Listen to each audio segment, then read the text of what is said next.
Hey folks, thank you for joining me for another Meet the Maker. My name is Sarah Vanderheiden and I am the Creative Services Coordinator here at Addison Public Library. And I'm joined today by Morgan, who is a carpenter. Morgan, do you want to tell us a little bit about yourself and what you do?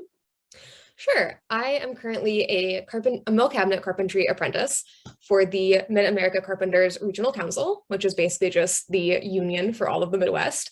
Um, and I currently work at a cabinet shop that's associated with the union. And we basically do cabinets, countertops, reception desks for commercial businesses. Cool. And so it sounds like you do a lot of different projects, all the way related to woodworking. But what are some of the coolest projects you've worked on, either, for work or for personal?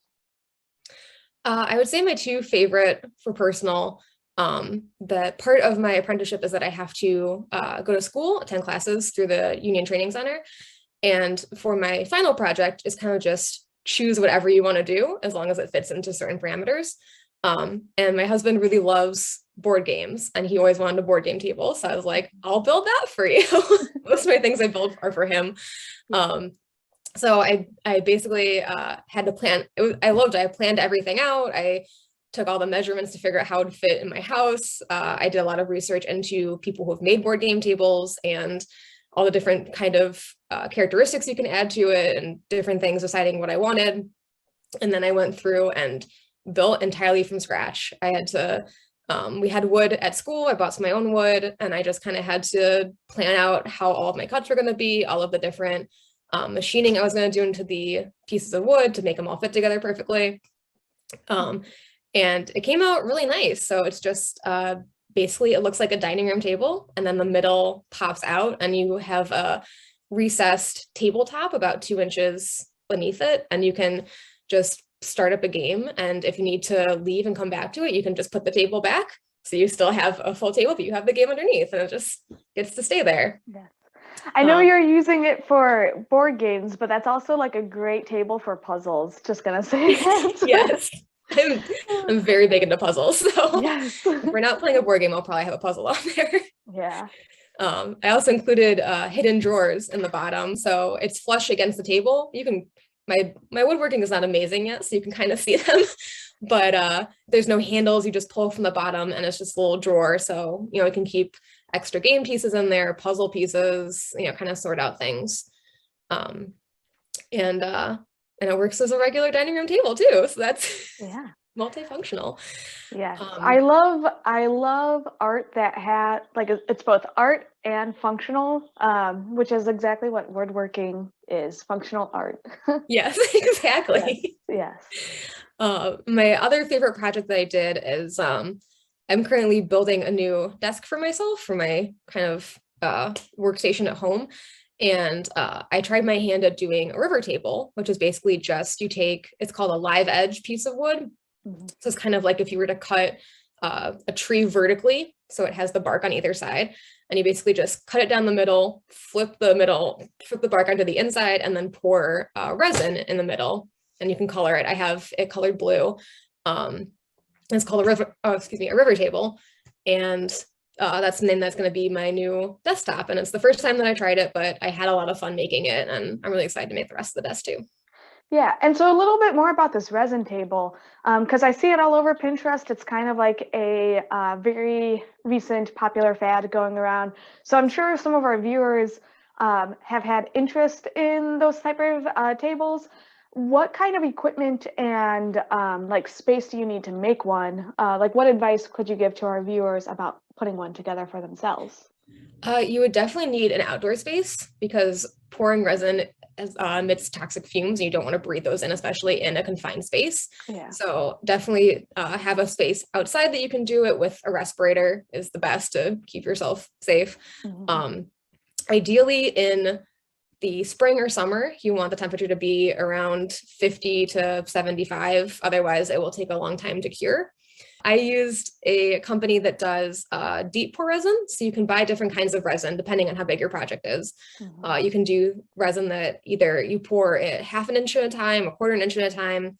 I did resin that you pour 2 inches at a time because I wanted my tabletop to be about 1.5 inches. Um, and you want to have melamine is basically the best one. So it's kind of like what IKEA furniture is made out of. You can buy it at a hardware store. And what you do is it's called making a mold. So you just kind of cut everything to basically build a box to put your piece in. So that can be big depending on if it's a table, or small if it's like a little cutting board. But you want something to put your wood into so that you can keep all the resin contained. You don't want the resin just kind of spilling everywhere when you make it. So it's also important just for cutting to have, if you can't afford a table saw, because those are very expensive, a circular saw is really good, especially with a straight edge.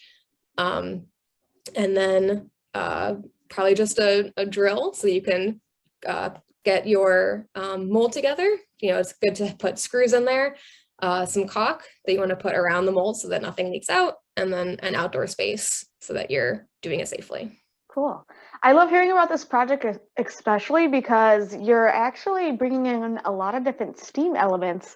So not only is it art and not only is it woodworking, but you're putting in that engineering and math aspect of figuring out how to make that mold and make everything fit. And then the chemistry with the resin. Yeah. So kind of again for our viewers, the way that resin works, epoxy resin, you mix two chemicals, usually a resin and a hardener, and you do, a lot of the times it's equal parts. And when the two parts are mixed together and then exposed to light, it creates an exothermic reaction where it starts to heat up and harden into a solid. So there's a lot of chemistry involved, making sure you're measuring the right parts, making sure, again, you're in an outdoor space, because that exothermic reaction will release some odors, some heat that is you don't want to breathe in. You need that respirator and that ventilation. But you're literally mixing in chemistry skills with engineering skills with art. So that's a fantastic project that really incorporates all of that. Yeah, and it's a lot of fun to do, and math too, because you have Yes. to especially if you're what you're pouring into is very different size-wise between like one, you know, mine was like bigger on one side and smaller on the other side in terms of width.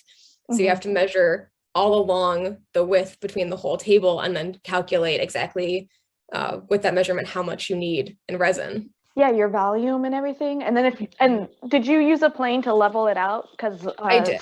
Okay, because yeah, slopes also could change that math out. Yes. Yes. Well, that's another thing to have with you is sander. Yes. You have to be able to sand off the top coat and make sure that everything is nice and smooth when you want to finish it. I kind of want to go back to a comment you mentioned earlier with your tabletop table and how you mentioned sometimes like the drawers aren't flush because you're still learning. So obviously nobody learns, you know, nobody's an expert right off the bat. There is a learning process.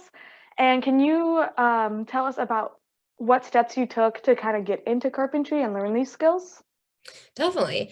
I started when I wanted to change careers. I knew I wanted to go into carpentry. It basically stems from my dad had his own like little workshop in our basement that he would kind of use to fix up things for our house, or I used to build toys for myself when I was little. And I took shop in high school and I really liked it. So I wanted to change careers. I was like, I know I like carpentry. I want to get into that. So I started looking into just anywhere that has an apprenticeship available, that there's the union and then there's non-union shops. Both can be a pathway to carpentry. I ended up going with the union, that they have their own training school. And that process was basically, I had to go to the local office for my division of carpentry, mill cabinet, because within the union, there are local unions based on what you're doing. And basically say, I want to apply for the apprenticeship. They take applications once a year. And then I went to the actual school and I had to bring in, I think it was my high school diploma and the application, and a letter from the local union that I got saying that I was applying. And then a few months later, I had to basically take a math test to prove that I knew math well enough to be in the program. And then a few months after that, you start at a it's called a pre-apprentice program. So you work at the school for 9 weeks, and they teach you general things about carpentry, like, all the safety, how to work a table saw, how to work different tools. We do several projects throughout the 9 weeks, and it kind of starts with our teacher will just kind of walk you through how to do everything and kind of hold your hand. And then it goes to, we kind of design our own projects, and we figure out calculations and how to cut things and kind of what order to do stuff. And then after that, I work at a cabinet shop right now, and that is very kind of hands-on, that I'm learning more than I ever did at the pre-apprenticeship classes. Yeah, cool. And so with you, it mostly started in high school at that wood shop, right? Yes, it was, I made a nightstand. There are actually 4 years of shop that you could take. I only ended up taking one, but everyone makes the same nightstand, and I still have that nightstand to my day. It's next to my side of the bed. Nice, a little momentum. That's awesome. And so you mentioned that this was a career change for you. So what were you doing before getting into carpentry? I was a zookeeper. I was mainly working at Brookfield Zoo. Awesome. And so what was the day-to-day like for a zookeeper there? The general day-to-day is that you're just kind of taking care of the animals. It's mostly like you come in the morning, give everybody food, go outside, clean the outdoor exhibit, which is what the public see, send all the animals outside, clean the indoor holding where they stay at night, and then give them new enrichment, new toys. It obviously comes down to, it's much more than that. There's vet visits sometimes, there's medication, there's a lot of record keeping. I spent a lot of my day, just when I kind of finish all my duties, I would go out, just kind of walk around, check on the animals, make sure that they are happy, content, nothing's wrong, make sure there's nothing that I need to call the vet about or anything like that. And obviously just like a lot of cleaning. Being a zookeeper is just mostly cleaning. It's like if you're done cleaning the animal enclosures, you have to clean something else where you are. Yes. And so did being a zookeeper, did that require any type of training or education to prep you for that career? Most zoos do require a bachelor's degree. Usually they want something science or animal related. My degree is in biological sciences. Okay, cool. And then a lot of zoos like to start you out as either a volunteer or an intern. So I did several internships, and I went to different zoos throughout the country before I was finally hired as a zookeeper at Brookfield.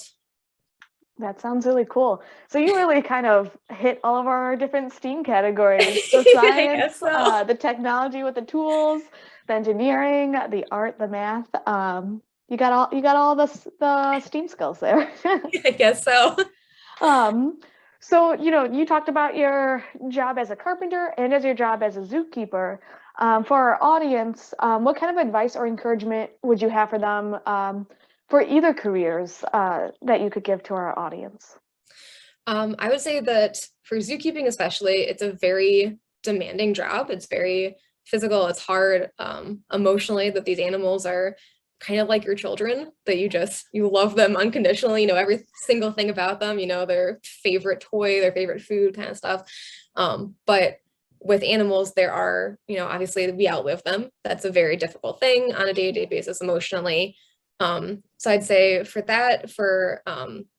start as a volunteer or an intern, see if it's something that you really want to do, because it is a very demanding job. You really have to be like in love with the job. As for carpentry, it is still technically known as kind of a quote unquote man's field. So I'm very honored to be a carpenter, and I'm actually the first woman to ever be hired at my shop in their 120-year existence. Wow. I definitely, going into carpentry at the start, I was nervous because, there's not a lot of women in the field. Yeah. But I'm very happy that my shop, it's the only place that I've worked, but my shop particularly is amazing about being helpful, accommodating. Everybody is really nice when I have questions. A coworker has told me that he's really happy that he gets to teach a woman to be a carpenter, that he had daughters, and said, oh, they didn't go into carpentry, but I'm very happy that I get to teach a woman to be a carpenter. And it's just, I feel like I'm kind of making new accomplishments every day. And I'm just, a kind of cliche thing is just break the glass ceiling, that, don't let anyone tell you that you can't do it because it's something that typically men do. Like, there's nothing that's really only for one gender specifically, and especially not for just men. Like, anything that men can do, women can probably do it better. Definitely just always, especially in carpentry, stand up for yourself, push the limits, don't let anyone tell you that you can't do something. Just keep trying and keep proving that you are worth hiring, that you're worth keeping around, and that you're really good at what you can do. Awesome. Well, thank you, Morgan, for joining us today to talk about your career in carpentry and zookeeping. I know I enjoyed it, and I'm sure our viewers enjoyed it as well. And for anyone interested in getting started in woodworking, we have some links in the description to Instructables and to Anna White. Both of those are websites that have free plans you can download and view to make your own furniture or other woodworking items for yourself. Thank you again for joining us, and have a nice day.